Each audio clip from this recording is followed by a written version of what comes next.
Cheers. I belong to you. I belong to you. Do just what you want. You're the one I trust.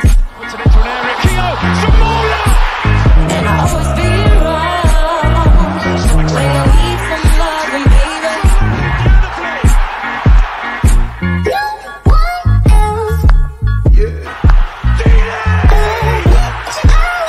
Put you down.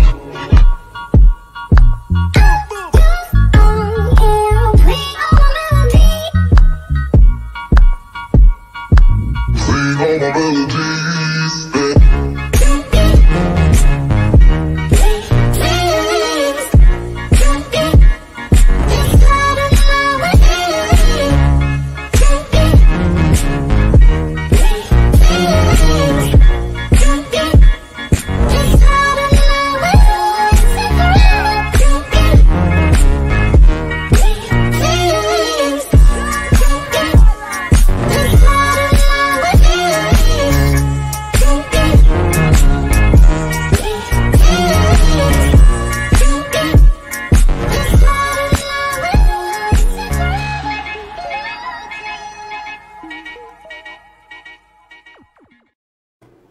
Hey guys, I'm Si and welcome to Ace Podcast Nation, the home of the Andy Campbell Championship Show. This is episode number 137. The show is available live on Facebook, YouTube and Twitter. Ace Podcast Nation, of course, you're home to many great shows and series featuring top guests, expert analysts and more. So please do give us a follow on social media for more information on upcoming shows and guests. But most importantly, subscribe to that YouTube channel, click the bell for notifications and get all our shows first.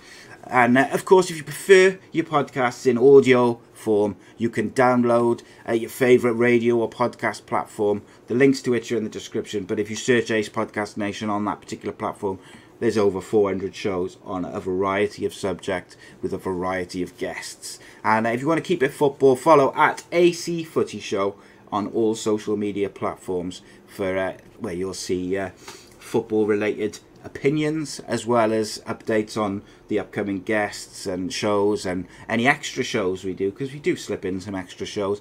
Plus we've got the Euros coming up as well, and we'll have some announcements regarding that coming up sooner than you think. But just as we wait for the latecomers, any stragglers as it were, big thank you to Black Diamond Sports as ever for all their support around the show, around the channel. They've been a great help this past year, really helping us out and supporting us through what has been a weird time with the pandemic and everything, and obviously the extra shows added as well. Black Diamond Sports is a global sports agency representing sports stars from around the world. For more information on them and what they're doing, you can visit their social media pages as well as their website, the links to which are below or in the closing credits at the end of the show. Today's sponsor, as ever, Bespoke Financial, and of course Darren Ralston of Bespoke Financial is giving away a free will with £140 with any new policy which is taken out. Please check him out, give him a call, tell him that we sent you, and do not miss out on this amazing offer. He's looked after Andy with various policies over the years, including the critical illness, the injury cover. They are truly top of their field, provide award-winning service, and we are very proud to partner with such a top-class brand. And we thank them for sponsoring the show. There's also there'll be an ad later on from them at the end of the show, and please do check them out. And hopefully they've got a service to help you. But because we're all about helping the people. But with no further ado, let's get into it. Lots and lots of stuff to talk about, preview, as well as some random topics to get the 60-second view on. But let's get the weekend started with the man himself. He is what some would say a myth, a man, a legend. He's also disappeared, but he'll be back in just a second. So I'm going to ramble on and talk and talk and talk, and we're going to go. Welcome to all the people. And it's very difficult when you've got to talk to yourself because there's no one to bounce off. But he is a man, a myth, a legend, the goal collector, the fox in the box, the king of the Millennium Stadium, the QPR dream killer, Davy Jones' favourite son, the man himself, Mr. Andy Campbell, the ex-Middlesbrough and Cardiff City striker. How are you, my friend? Apologies, I pressed the wrong button. I was reading the things in the chat, and instead of pressing the X, I pressed leave. So I'm really sorry, everybody. Yeah, I'm doing great. Yeah, it's the end of the week.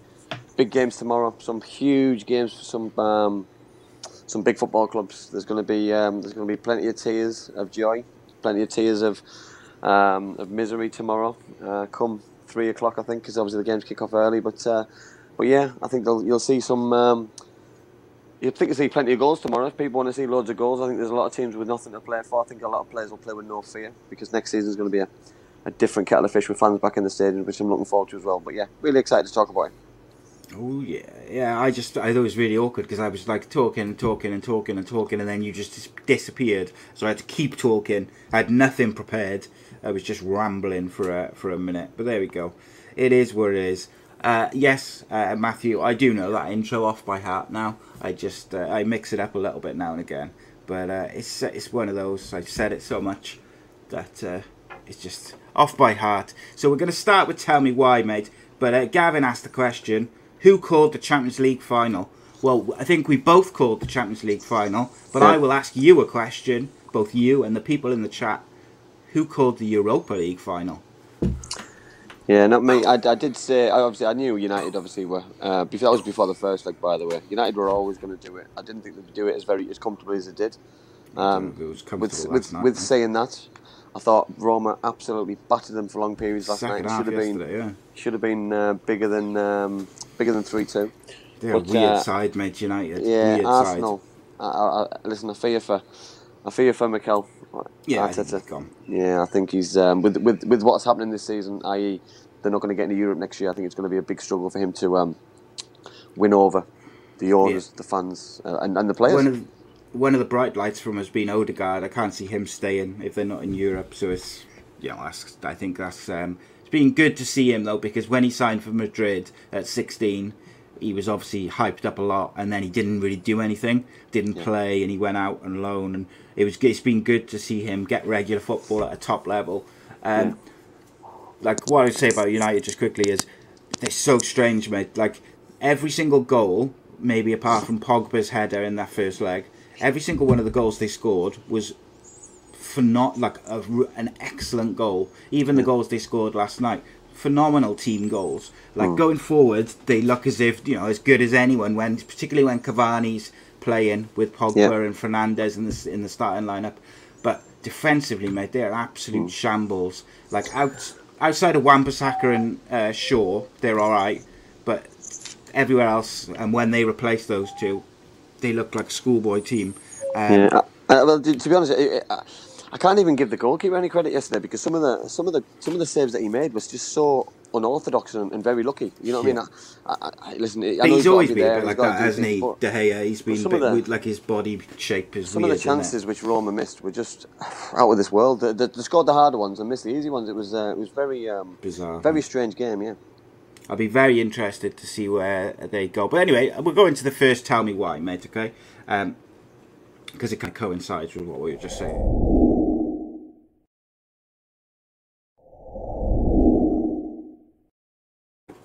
So people have been enjoying the kind of European talk we've had over the last couple of weeks, as the season comes to a climax. So we'll continue that with the Tell Me Why. So if for any new viewers, Tell Me Why is a feature we do where I ask Andy, or Andy and the guest, if we've got a guest, they got to answer a question or talk about a subject for 60 seconds that I give them. So your first question, mate, is the European Cup European semi-final second leg review stroke the finals are set preview. So you've got 60 seconds to sort of talk about the semi-final second legs, and then obviously the finals are set. And your time starts now. Man City dominated the game. I thought Paris Saint-Germain were very poor. I thought their tactics were awful. I thought their discipline was even worse. Some of the tackles towards the end of the game were disgusting. Not a Pochettino type of performance. People like Neymar and Verratti let themselves down, in my opinion. But listen, no credit taken away from Man City. I thought they were outstanding. John Stones, Diaz, Foden, absolutely out of this world. So give credit where credit's due.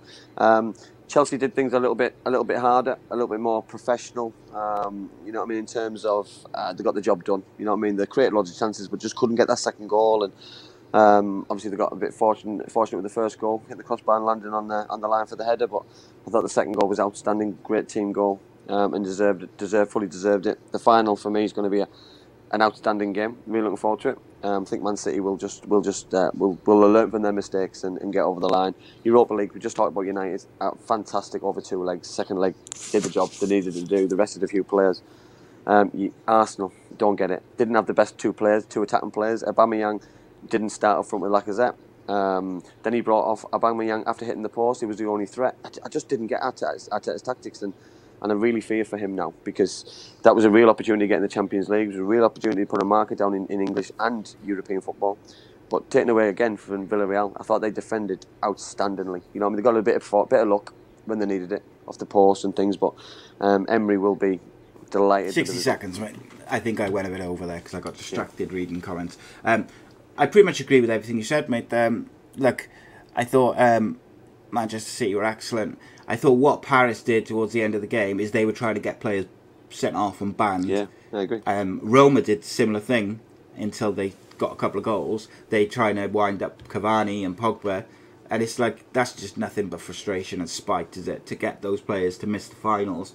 I thought Chelsea was just they got a really good team, Chelsea have, and I think with 1 or 2 signings, even without signings, I actually think they'll be up there with the title next year. But they just look good all around.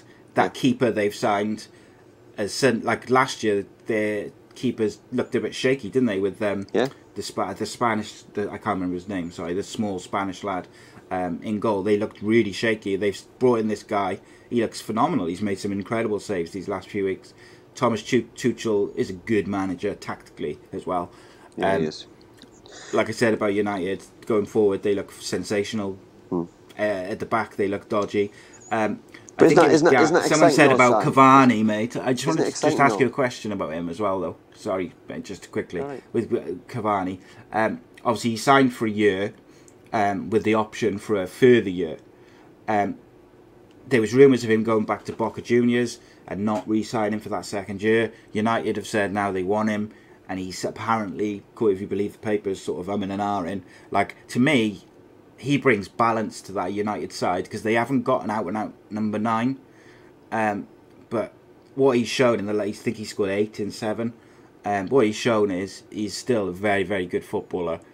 And to me, I think you try and re-sign him. You do everything you can to re-sign him and spend however much you need to sign a decent centre-back, rather than letting him go and you have to fork out a lot of money for a striker, and then you've got to go with the same defence again.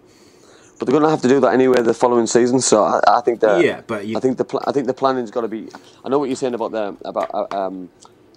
I think it works with him being a more of a physical player. You know what I mean? The role that he does suits the team with the other players they've got in around him.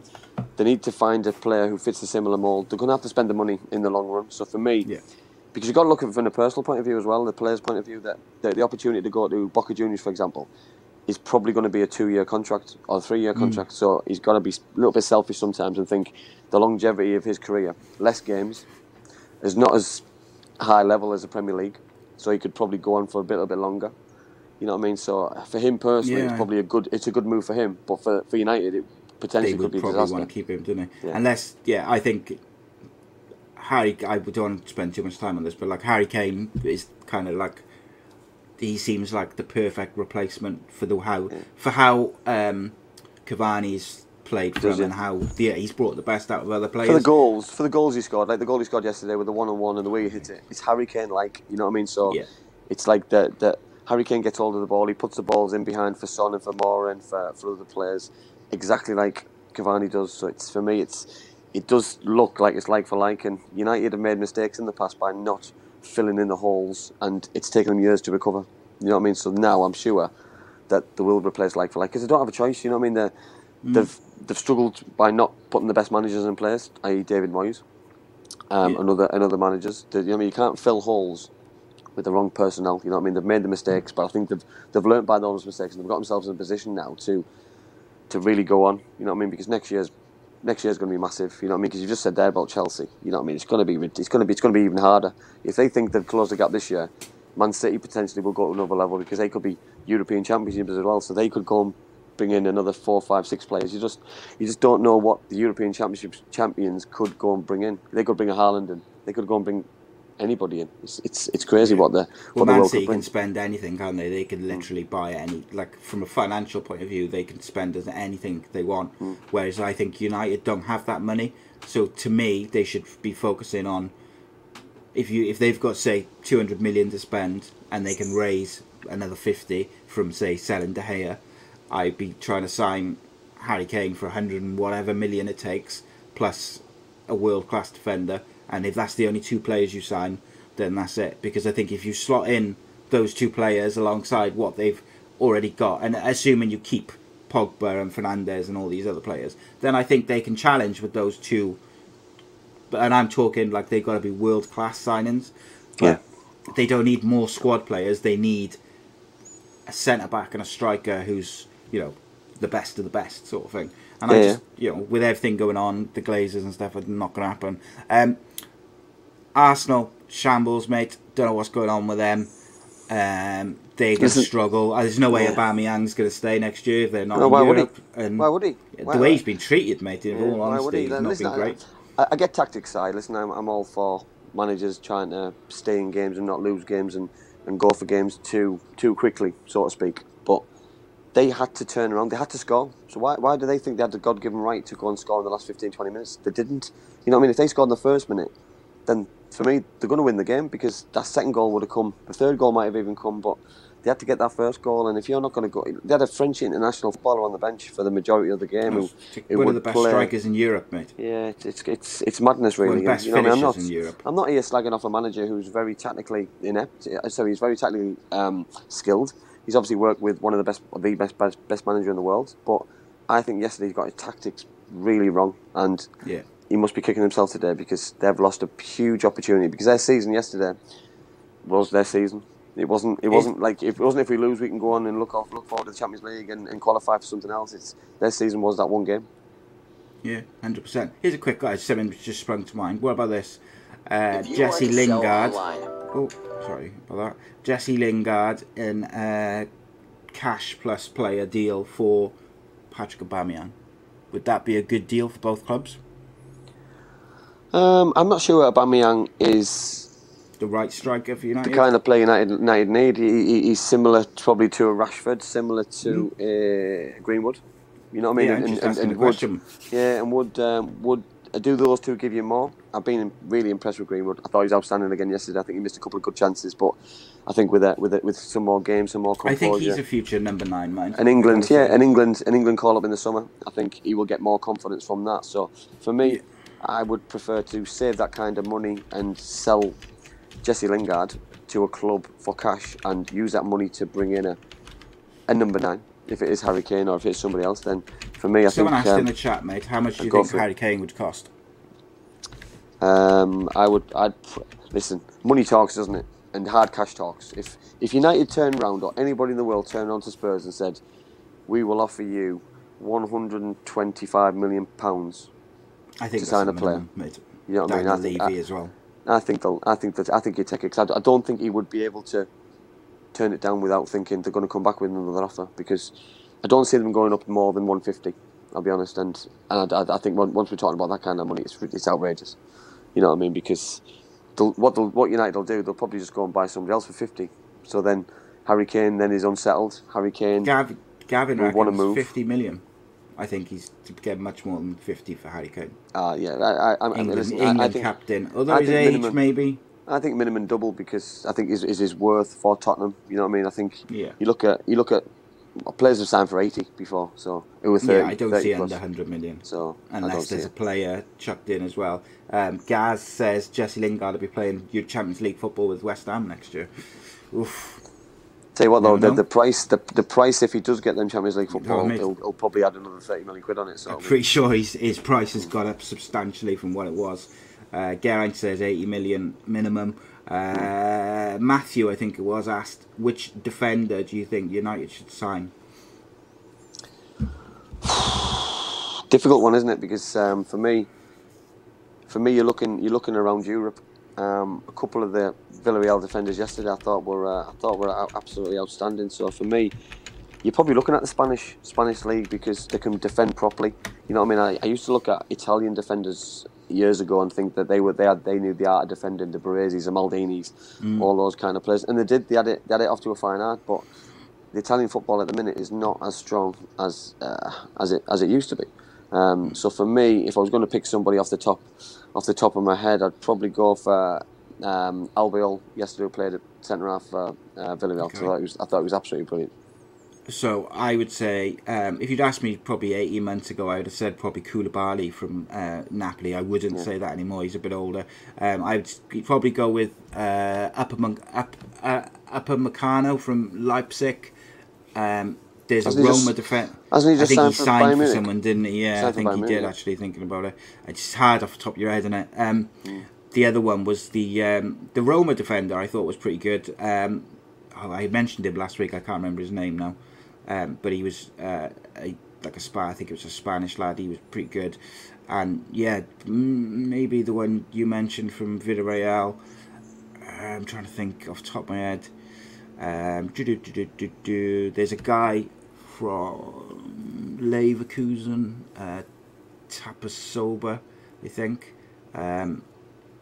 Seville have got a couple. You know, there's defenders out there. You're always taking a risk if you sign a defender who's 20, 21. It's 22, hard aren't though, you? Si, isn't it? It's hard though now. What are teams looking for?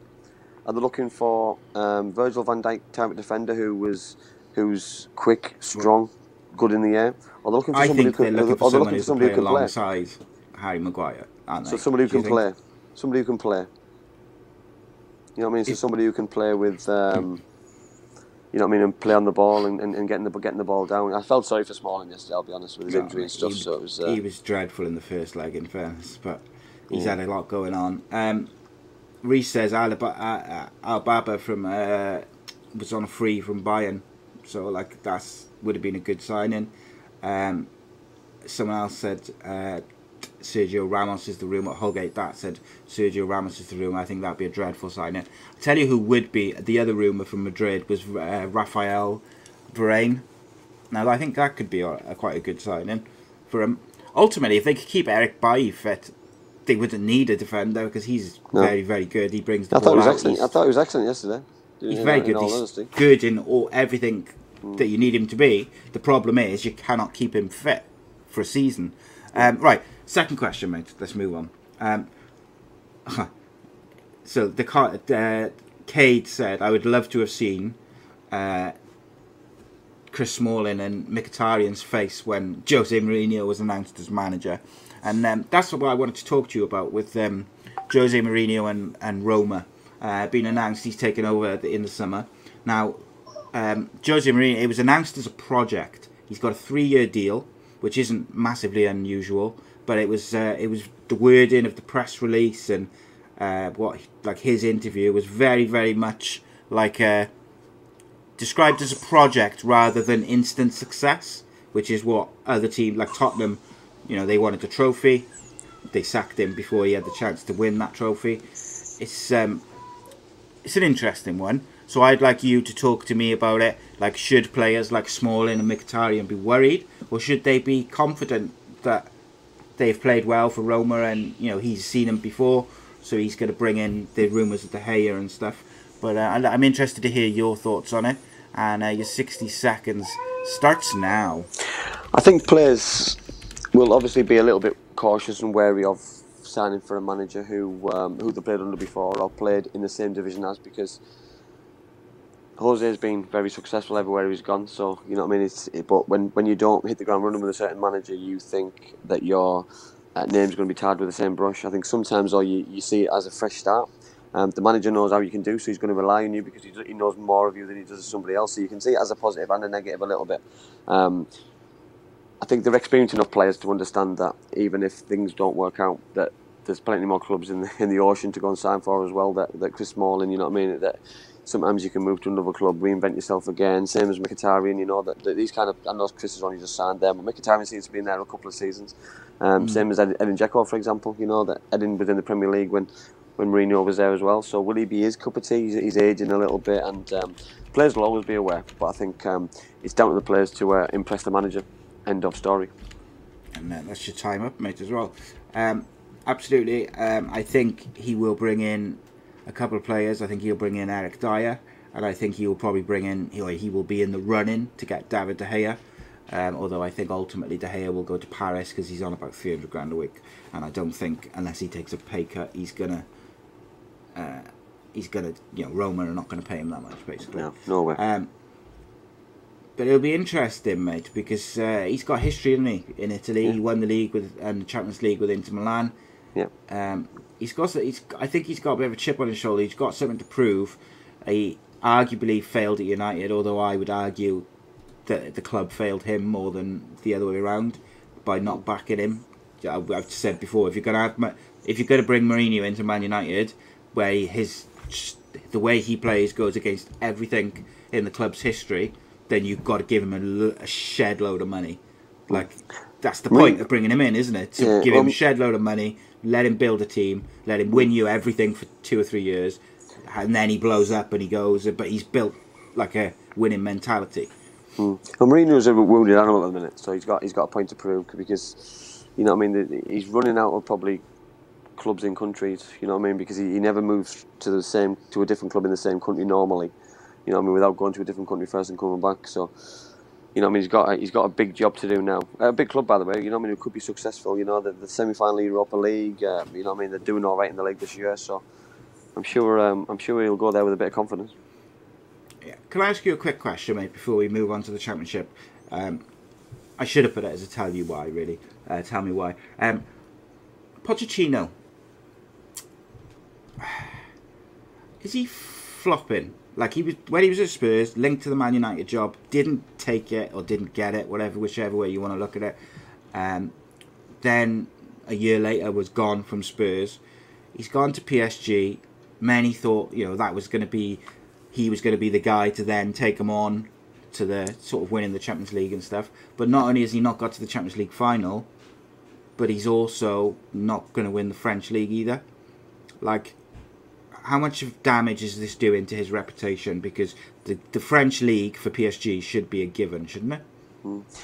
It should be a given, yeah. But I don't think it's his entire fault if they don't get it this season, because of obviously the season that they've had and the way that the season's gone so far, and the way that I look at the Champions League is, I think it's disrespectful for Man City that, you know what I mean. Man City. Oh yeah, no, I Man City absolutely battered them in 2 games and deserved exactly what they got. I think what Paris Saint-Germain players aren't used to. They're not used to losing. They're not coming against players week in, week out, game after game, season after season, with really difficult games. And because their division's not strong, it lets them down, because if they've had 3 or 4 weak games before the Champions League, the players aren't in a mental state to play a top game. You know, whereas the Premier League's always strong. It's strong Saturday, Tuesday, Friday, Sunday. You know what I mean? You're playing against the best of the best. Even when you're playing the Burnleys and the Wolves and the Newcastles, that you're still playing against stubborn defenders in front of big stadiums, big crowds. And I don't see that in France, and it's letting them down. And you know what I mean? It's Paris. It's a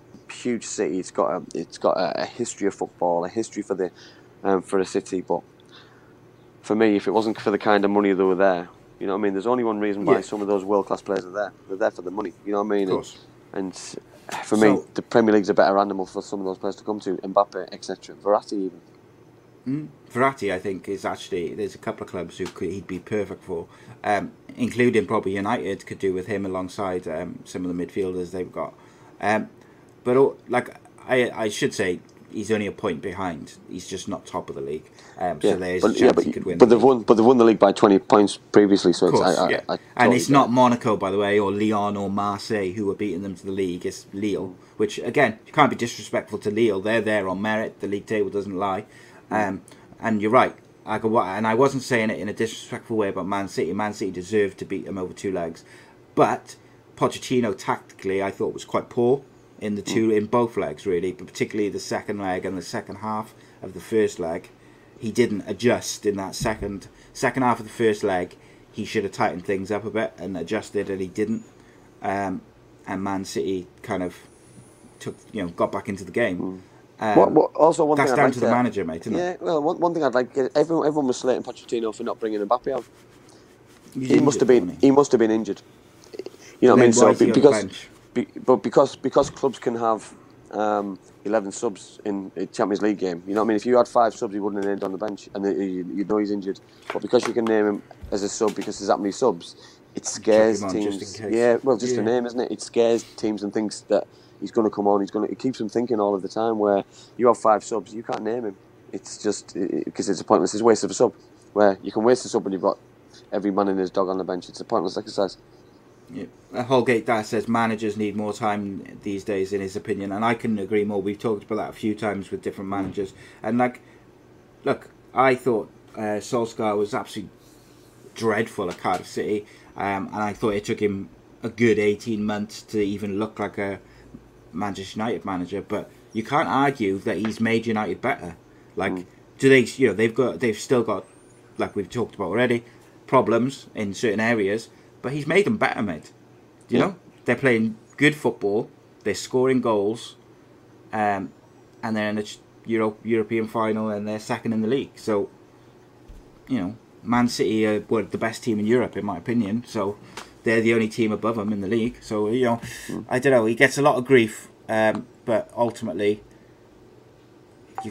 he's doing a good job. And I think that shows that if you do give managers time, they can turn it around, but it takes time to what's the word I'm looking for? Install your team spirit, the way you want things, your style, everything. And Pochettino is working with, he's gone to Paris. There are a lot of different nationalities of players, and it takes time, doesn't it, to get your point across. Look at Mahrez. First season at Man City looked dreadful. Pep's turned him into, in my opinion, probably one of the players of the year this year for Auckland in Europe. Right, let's get to the Championship, mate. The really interesting stuff, because we could talk about this European stuff all day. What we need, mate, is a European show. Just add more shows. Although someone did suggest that we should do a show every day. Earlier this week, I can't remember who it was. But I'm sure they'll tell me in the chat. But it doesn't take much effort though, mate, does it? And work to do our show. No, it doesn't take any of our time, does it? So why not? We'll just do 2 a day, morning and drive time. Maybe one day, mate, will be the drive time radio for a national radio station. Donna just said, I did. It was her. It was Donna. Right, okay. There we go. So Championship is hotting up, mate. We're gonna talk. We're going to go with the fixtures because there wasn't 2 games this week, so we're going to go through the fixtures. We started on, the 1st of May, wasn't it? A full calendar of games. So the first up was Sheffield Wednesday and Nottingham Forest. Sheffield Wednesday could have done with a win. They did not get it. No, listen, the early game, I think it was probably handy to have an early game. I think for Sheffield Wednesday, they were playing against Nottingham Forest, who had nothing to play for. Sheffield Wednesday got away with one. In terms of Lewis Grabban missed a penalty. Westwood, I'm not sure what he was doing. Overplaying from coming out from the back. I don't know why teams think they can play like Man City and Barcelona. Just stick to your strengths, stick to your weaknesses, and just play the way that you're comfortable in playing. And they got very lucky because that would have put them down. Even second half, I thought they lacked ideas. They made substitutions. They brought Jordan Rhodes on, but I think overall, I think that they're lucky they came out with a point, and they've given themselves somehow an opportunity to stay up. I know we're going to talk about that a little bit at the end, but they're giving themselves a glimmer of hope to stay up. Yeah, I think so. I think it's going to be fascinating to watch this weekend. Let's say, and we're going to talk about the relegation battle at the end of the show today. It's sorry, I was just reading some comments. What was Matthew's question? Geraint said, answer Matthew's question. What was Matthew's question? Anyone know? I can't see it. There's a lot of comments. Are the Monday and Friday shows going to continue after the season finishes? Always, right. We're all year round, baby. Always. In fact, there's going to be more shows because the Euros are on. So, there we go. Did I just spoil the announcement? It wasn't exactly a big secret, though, was it? No. Next up, mate, the next game was... Oh, I've gone off my page. What's going on, Simon? Come on, get it together. Professional.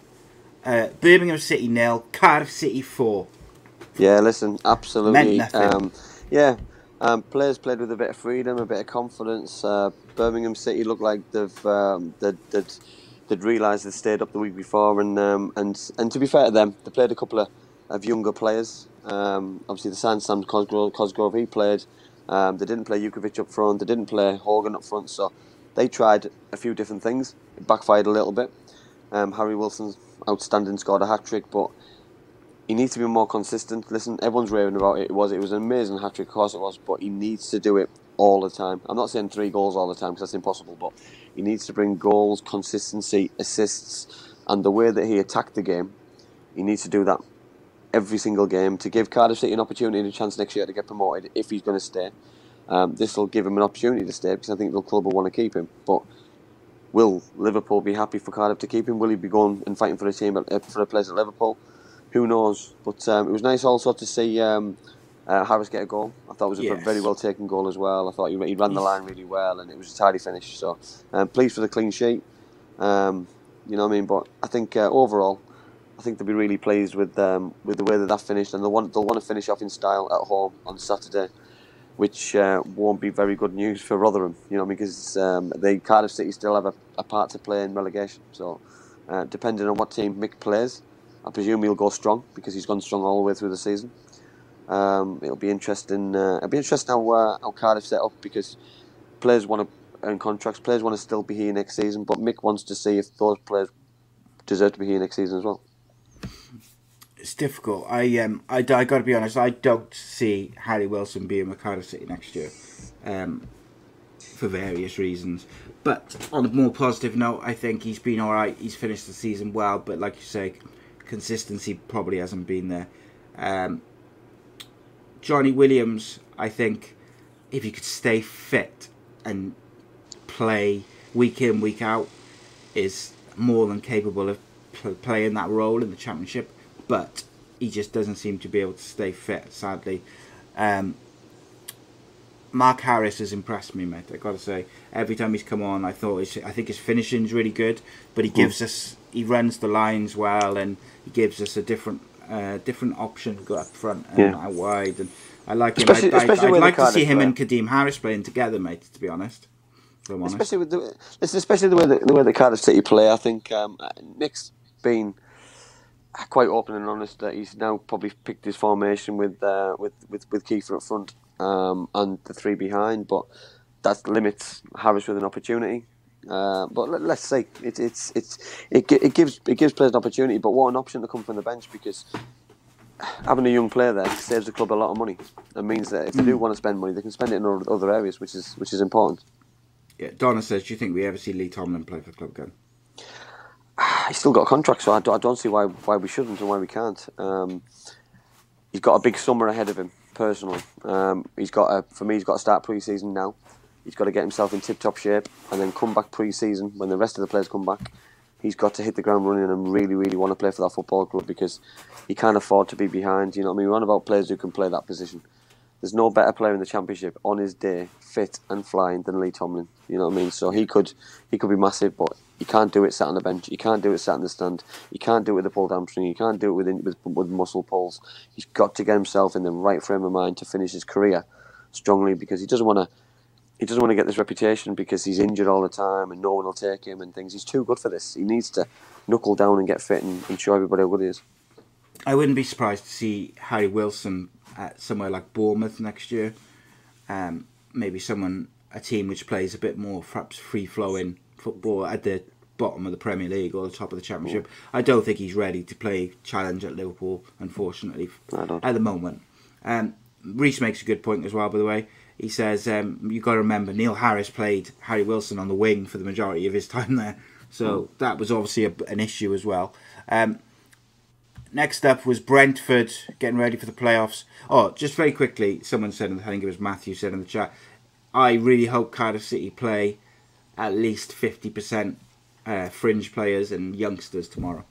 give those lads a chance on that last day of the season. They got nothing to play for, and I believe that it would be a phenomenal experience for those lads and for the players who've been in the squads and training hard all season. Give them a good run. I get that totally. However, the problem what comes with that is because of Cardiff City still have a part to play in what's going to happen in the league, causes a bit of a problem. Ethically, it causes a bit of a problem. Morally, it probably causes a bit of a problem. I think, ideally for me, I would have switched it and done it against Birmingham City and left it for this game because they're involved in it. It just doesn't look great. You know what I mean? Because you've got to see it from Cardiff's point of view.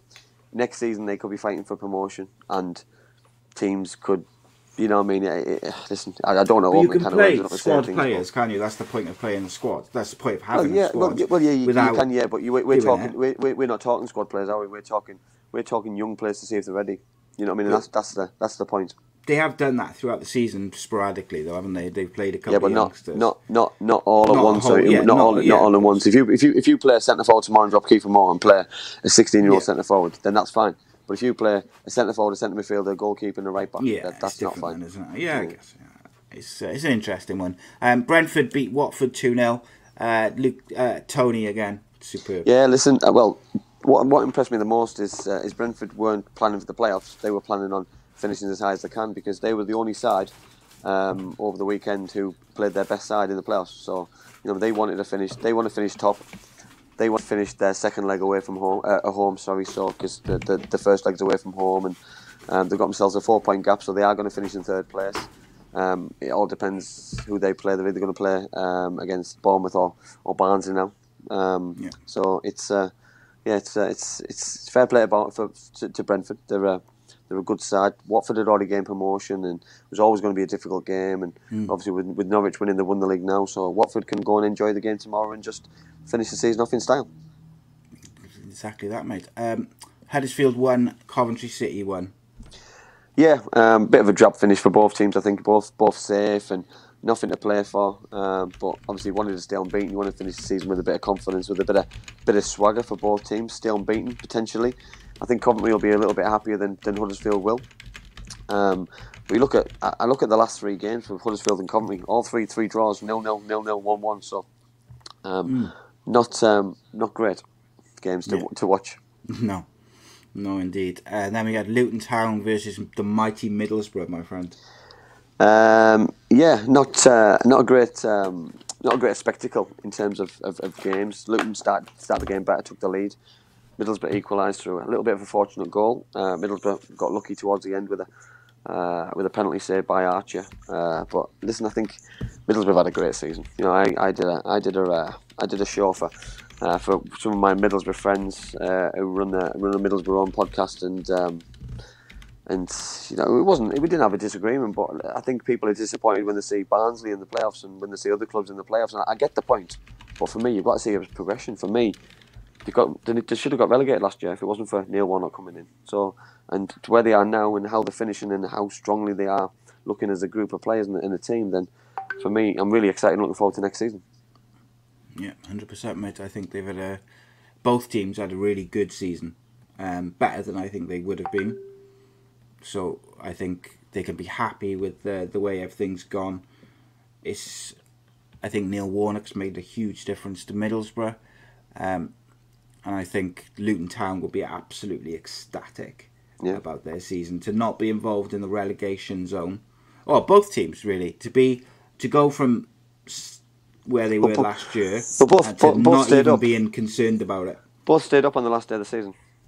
Yeah, so. And they didn't even. It was never even an issue this year. Was and it? They're never both on similar points as well now. So it's been a similar season. I'd say better for Luton because Luton have got lesser quality, smaller squad.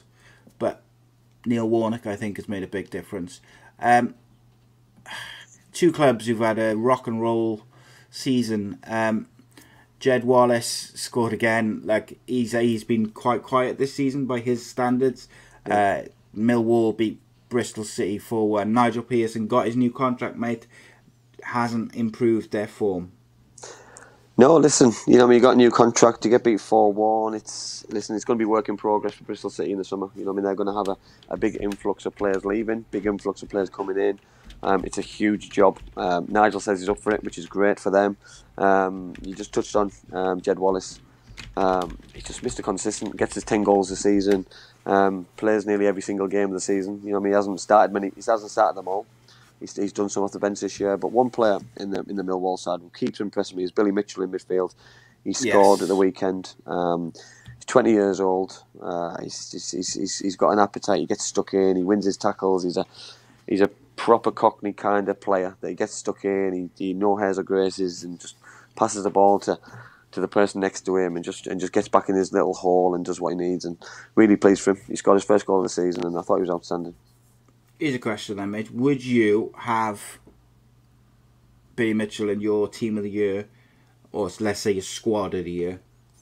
Yeah, I think I'd have him in my squad for the potential that he's got to go and kick on, because I think somebody like him needs to develop by watching the Buendias, for example, and the players at Norwich and the players at Watford, the Tom Cleverleys. You know what I mean? Because these kind of players have earned the right to be in that team because they've got promoted. You know what I mean? So it's difficult.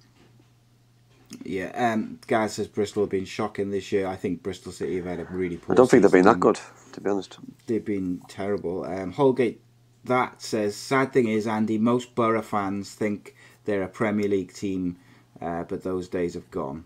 What would you say? Listen, that's true. You know what I mean? I think Middlesbrough fans, like any football fans, you live in the past sometimes, and you see the stadium and you see the history and you see YouTube videos and see the UEFA Cup game and the UEFA Cup final, and you see the players that they used to have, and I think sometimes you forget, and then you realise that you watch the TV and you think how far the club's come, whichever way you want to look at it, and for me, players come and go. You know what I mean? Good times come and go, bad times come and go. But you just need to embrace it, and that's the joy of being a football fan.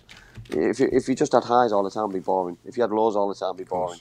So you know what I mean. The highs are great, the lows are horrific. But you know what I mean. I'd rather sometimes have a relegation and then have a promotion the following year than just have mediocre seasons all the time. You know what I mean. The teams who just mid-table all the time is boring. You know what I mean. I like you know what I mean. There's going to be a team tomorrow, Si, and we're going to talk about that soon. But there's going to be a team tomorrow who is celebrating staying up more than probably Norwich and Watford celebrated all together by going to the Premier League, and that's going to be the joy of just escaping relegation. That's just the chance that someone's got tomorrow. Someone tomorrow is going to be a hero. It's weird, isn't it? Yeah, strange old world. It's great. Next up was Norwich City gave Reading a bit of a spanking. I think Reading get devastated to miss the playoffs. Probably want the season to be over, don't they? Yeah, they did. Yeah, but I think they tried to upset Norwich a little bit, went 1-0 ahead, and then Norwich were like a wounded animal and came back and smashed 4 past them. And listen, you know what I mean? That Cantwell, Buendia, Pookie, the players. I spoke about Grant Hanley. You know, he doesn't get enough credit. Tim Krul in goal. These kind of players are. You know, they're going to go back to the Premier League and they're going to be ready for it because they're going to know what it's all about. They're going to, you know, they're going to have the hurt from the season before. You know what I mean?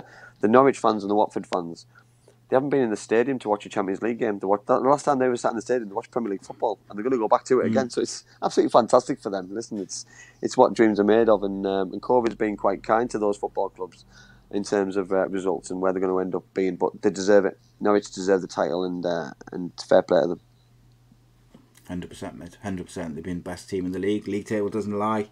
And I think Reading, when they get over the disappointment of not making the playoffs, they've had a pretty good season. I think they've been much more consistent this year. They didn't fall off like they normally do. So, you know, that's a big thing for them. Yeah. Next up, mate, Preston North End finished with a good result against Barnsley. Barnsley's unbeaten streak finally came to an end. Yeah, but that's what happens when I spoke about earlier. Did they make many changes? They made a few changes. Yeah, it wasn't a regular team that's been playing because they've got to think of the playoff side. They've got to think that their players have gone through so much strain. Games Saturday, Tuesday, Wednesday, and then all of a sudden you've got an opportunity where you can rest them for a week or so. You're going to take it because they've got some big games coming up because they will take 2 defeats on the bounce, as in last week and this week, as long as they win the next 3 games and they go to the Premier League, it's all about the last 3 games for them. It's not about tomorrow. It's not about anything else. It's about the playoffs. And as long as they're going into the playoff games fit, fresh, and hungry, they'll be all right. But nice for Preston. You know what I mean? Because Preston have had such a difficult season. Last season they had a really, really good season, and I know I'll go on. You know what I mean? They've got great attacking players. It's got Sinclair, Brown, Evans, Barkhausen, but they need to be consistent and get results up. And next season, can they fight again for the top half, top 6, top 10? Because you know, I mean, they've got the players to do it. Yeah, 100%, mate. And it'd be interesting if they can hold on to those important players. Like with Barnsley, mate, I think out of all the clubs in the playoff, they were always going to be the most likely to rest players, purely because they've got the smallest squad, and their squad is not as deep as some of the others. You know, a lot of the others have been in the Premier League recently, so it was whether it was going to come down to whether Barnsley wanted to try and keep their momentum going and take it to the playoffs, or give those players a rest, both physically and mentally. And I think, you know, they went for the latter, and I think it's probably the right decision, but we'll see. Yeah. Obviously, tomorrow is massive for the 4 teams at the bottom. Rotherham United had 2 games this week. They drew with Blackburn Rovers, 1-1, and then they also... Tell us about the Blackburn game first, mate. I think it's no shock to anybody that Adam Armstrong scored for Blackburn Rovers just after the 15-minute mark, and then Rotherham threw the kitchen sink at them. They created chance after chance after chance. Couldn't get the look and get the goals what they needed, and then just towards the end, Lewis Wing scored with about 5 minutes to go. How important is that goal? Huge goal, but there was a more important moment towards the end that Jamal Blackman saved a 1-on-1 from Armstrong in the last kick of the game, and that moment could be a defining moment. And the manager said straight after the game, he forgot about the result. He said that save could be massive come midweek against Luton, which is now proved massive because obviously they went to Luton Town, drew 0-0. Wasn't a great game. They had a couple of half chances. Luton had a couple of half chances. It was probably a better result for Rotherham. But for me, Rotherham, they've put pressure on themselves now on Saturday, having to win. You know what I mean? If they'd have won against Luton, they're going to the game with a different mentality. But it's going to be fascinating. They're giving themselves an opportunity. And if you asked me probably 6 weeks ago with all the games that they had to play, did they have a chance? And I said no because of the amount of games they had. You know what I mean? I think it's going to be difficult because of the other 2 teams who they're playing, and that's what's going to probably be the defining moment on them. But listen, whatever happens with Rotherham United Football Club, they'll have done themselves proud and done League One proud as well, because they've shown League One clubs that they can mix it with the best of them and push it all the way to the last game of the season.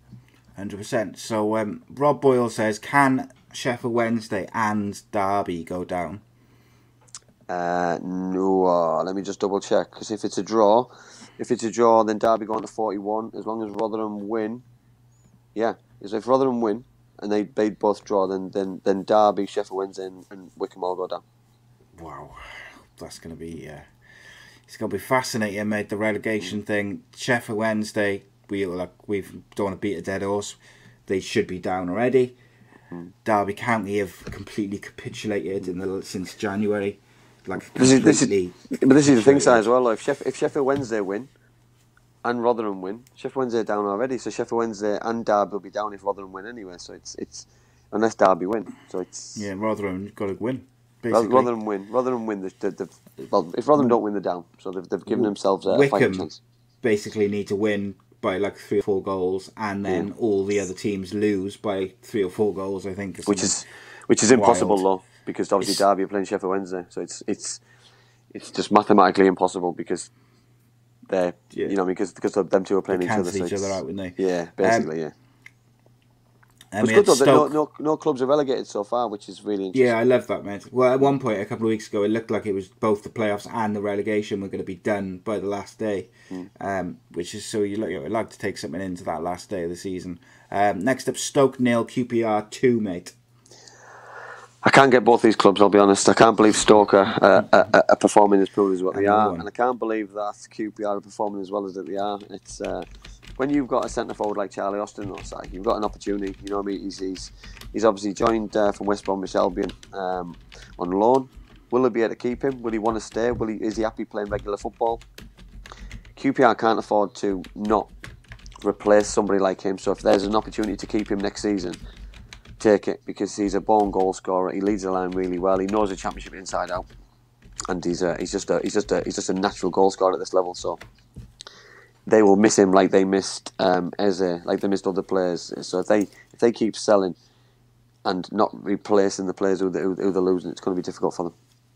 Yeah, it's going to be interesting. Them up west beat Derby County 2-1.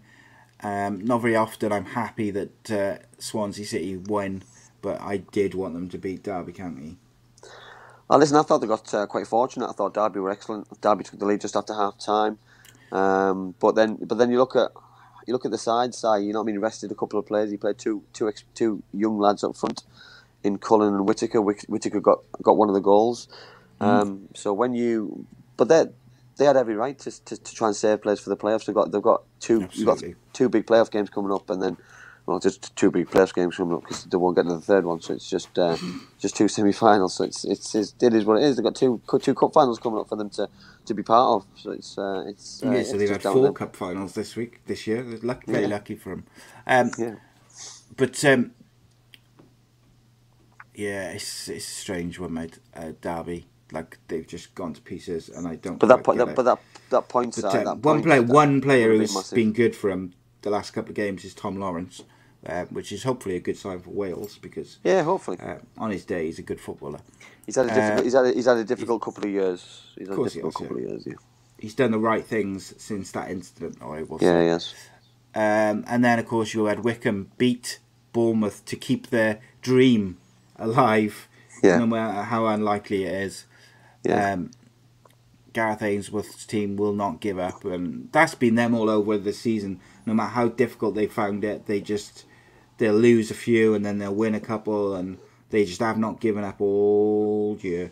And they should be very proud. And Joe Jacobson, by the way, going to get relegated, but I think he would be in my team of the year probably. Well, he would be. Yeah. Listen, they've had an outstanding season. They played against a Bournemouth side who made quite a lot of changes. You know, I mean, Jonathan Woodgate, he ringed the changes. He changed Billing, Danjuma, Lemmer, Smith, Solanke. You know what I mean? So he made a host of changes, but they still had a Premier League outfit and still had Premier League players on the pitch. So Wickham, it just shows how far they've come, and it just will they regret at 3:00 tomorrow looking at the fixtures and looking at the games that they lost or late goals that they let in? That which game would they look at and think, if we'd have just held out or just won that one game, that could have kept us up? Because that's what we're talking now, Si. We're talking small margins, and it'll be so disappointing for them. You know what I mean? Like they lost at home 3-1 to Luton Town, 1-0 up, go down to 10 men. Is that the game? Because that one stands out for me. You know what I mean? But it's happened a couple of times, hasn't it, where they've thrown away a lead, conceded late equalisers, conceded late winners. They've been ahead and not won the game. They're the ones that make that difference, aren't they? Yeah. At the end of the season. It's a shame because Jacobson has been superb this season. Absolutely superb. Totally agree. Doesn't deserve to be relegated. Sorry, Rob just asked if I'm going to do a Lions Tour series. I'll throw that one to Andy because rugby. I wouldn't. I like watching it.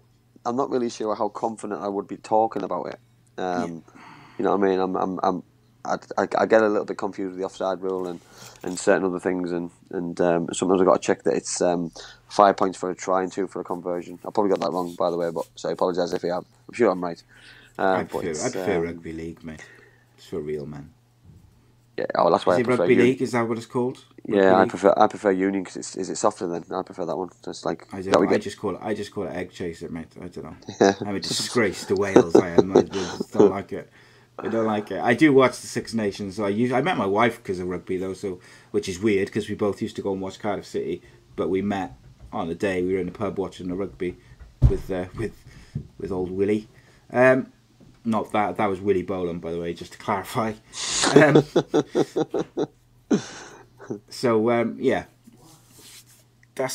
the championship games, mate. I want to do some predictions though for basically to make a clip to put out. So let's get our professional faces on. Andy Campbell, who do you think is going to win the playoffs in the Championship? I think. Or who do you think is going to be in the final? I think it's going to be Brentford against Barnsley. I think it's going to be Swansea against Bournemouth. I think it's going to be an all B final. So I'm going to go Brentford against Bournemouth. I think, and I think Brentford will go one step further this year. And I think Ivan Toney is going to score the winning goal at Wembley. Okay, so who did you say you think the semi-finals will be? Barnsley. I think it's going to be Brentford against Barnsley, and Swansea against Bournemouth. So I'm going to go with a Bournemouth-Barnsley final, with Barnsley going up. And in terms of relegation, mate, how do you see that going tomorrow? Obviously, Wickham have gone. I think Derby are going to stay up. I think something's going to happen in the game where they're going to stay up. If that's a red card or there's going to be a decision. I've got a feeling that Rotherham might get a positive result at Cardiff. I'm not saying they're going to win, but I think they might get a positive result, which will keep the pressure on the Derby game. But I just think Derby have some really, really big name players, and I'm on about your Colin Kazim-Richards, your Lawrence, and if those players, all they need to do is turn up for one game this season, regardless how good or bad they've been all season. If they turn up tomorrow and play well, they'll be heroes of Derby County, heroes of Pride Park, and as long as the snow doesn't turn up tomorrow, we'll be all right. Yeah, it's interesting, isn't it? How that's going to go. I got a feeling. I said this a couple of weeks back. I got a feeling Derby are going to go down. And on one hand, I don't want them to go down because I would like Wayne Rooney. I would like to see how Wayne Rooney goes for with a full season and his own players and stuff. But on the other hand, I'd really love to see Rotherham stay up. Just because of how they've played on such a small squad, small budget, small everything. Like, I'd just love to see them and Sheffield Wednesday, mate. If they don't go down, that's going to upset me a lot, just because of what happened. That's not, I feel for their fans, but they should be down already. Let's be honest. Gaz says Wayne Rooney should play himself in centre midfield tomorrow. Tell you what, it'd be interesting if he did, it would get him going, wouldn't it? It would not surprise me, if he stuck his boots back on tomorrow. I wonder how fit he is, because he hasn't played, have he, at all? Tell you what, he could do it. He could do an hour, run himself in the ground for the just football. Just play the holding midfield role and tell him, boss him, manage him from the pitch. Be interesting. So I'm going to go with Rotherham to stay up. Very quick, could I do a question from Cade? He says, Andy, what's your favourite ever chocolate bar / sweets? I'm a big white chocolate fan, so I'm going to go. Too. Yeah, I like my white chocolate. So anything Milky Bar. Do you know what? The big good, one, mate? The big one. White Lion bars are real good. White Lion bars. Well, I like a white Kit Kat. Mate, so they're amazing. White Lion bars. They can get on B&M bargains and stuff. They are great. Saying that, I'm a big Kinder Egg fan. I like the Kinder Egg as well. So I'm a big kid. I like sweets, I do, mate. Because I try not to, because obviously I smoke. I try not to smoke in the car because other people have got to go in the car who don't smoke. So I try not to smoke in my car, and I have a lot of sweets. And, I'm not laughing at you. I'm just laughing at Rob Boyle's comment. Well, in fairness, he's saying Milky Bar. There's nothing wrong with a Milky Bar. How about the Kinder Eggs that he said? I don't play with the literally toys. Made for kids. Right. We are back on Monday, mate, to tell the people about the guest. Yeah, well, listen, we've got a good one on Monday. We've got Carlos Arba. Carl's played for Brentford, Gillingham, Sheffield United, Stoke City, Millwall. Apologies if I've missed any, Carl, if you are watching. Scores goals for fun throughout his career. That infamous game, which we've had on quite a lot of times, by the way, Gillingham playoff final against Man City. Yeah. Another player who played in that game. Another player who's going to tell a heartache of that game. A player, I'm sure, who scored in that game, though. So it's going to be another conversation from a different point. But listen, that man was born to score goals. When I used to watch him play, when I played against his teams which he played in, he was always a threat. He always scored goals, and his just name just reminds me of people scoring goals. I'm really looking forward to digging deep and what he's doing now. If you follow him on social media, I know he's very private in what he does, but he's always out and about. He's always walking, doing stuff. So it's I'm really interested to see what he's up to. Yeah, I'm really looking forward to having a chat with him. Got loads of stuff coming up though, lads. Before that, like, ladies and gentlemen, we got tonight Super Kevin Scripted live at 9 o'clock. Join us for that. Talk some nonsense. Have a bit of fun. Just relax. Sunday, a new episode of My Story, and I interviewed Shed 7 lead singer Rick Witter, and what a story he's got. What a lovely man. Really good one. Love that. Love a bit of Shed 7, mate, as well. So that was nice to have him back on the channel and go through his life and his story. He's got an interesting story as well. Obviously a top band who played, big band as well, mate. Andy, as ever, mate, it's been a pleasure to talk to you for an hour and nearly 15 minutes. If you could say one thing to the people, what would you say? If it wasn't for you lot, me and Si wouldn't be here. We do this for you. My mummy and daddy have been talking about life insurance. It sounds like something to protect my brother and me, but I don't really understand. Then my auntie Louise told mummy about Bespoke Financial Teesside. She said they're a local company who helped her with her life insurance. Mummy got in touch, and because they're based locally, a man called Darren was able to come to our house. He was really friendly. Darren stayed for a cup of tea and made it all really easy to understand. He said that life insurance will protect our home and family if anything bad were to happen. Like if mummy or daddy got sick, then we'd get enough money to take care of us, and our house would be paid for so it wouldn't get taken away. After an hour, Darren said goodbye and mummy and daddy seemed a lot happier. Once it was all sorted, we could all relax and watch a film together as a family. I don't know why they didn't do it sooner.